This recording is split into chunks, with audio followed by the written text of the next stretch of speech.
দুলারীর প্রেমে হাবুডুবু খাওয়া ঋদ্ধ এবার নিজের মুখেই দুলারীকে তার মনের কথা বলে দেয়।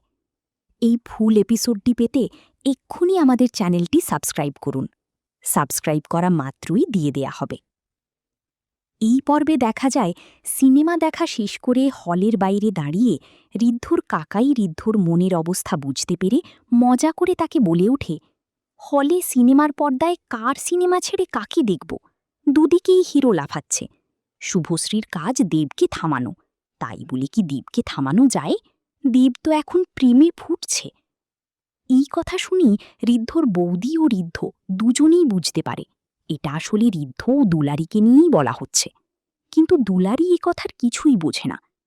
ঋদ্ধ তখন তার কাকাইকে থামিয়ে দিয়ে বলে ওঠে, হয়েছে হয়েছে, অনেক হয়েছে, ভালোবাসার গল্প এখন বাড়ি ফিরে যাক।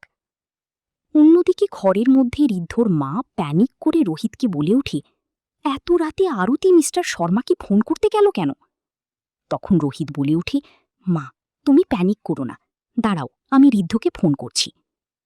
এদিকে ঋদ্ধ নিজেই দুলারী ও গুলটিকে গাড়িতে করে তাদের কলেজের গার্লস হোস্টেলে রেখে আসতে যায়। তা ভিউয়ার্স, ঋদ্ধ যদি সত্যি সত্যি দুলারীকে ভালোবেসে তার মনের কথা বলে দেয়, আপনাদের দেখতে কেমন লাগবে? আপনাদের মূল্যবান মতামত আমাদের কমেন্টে জানান। ধন্যবাদ।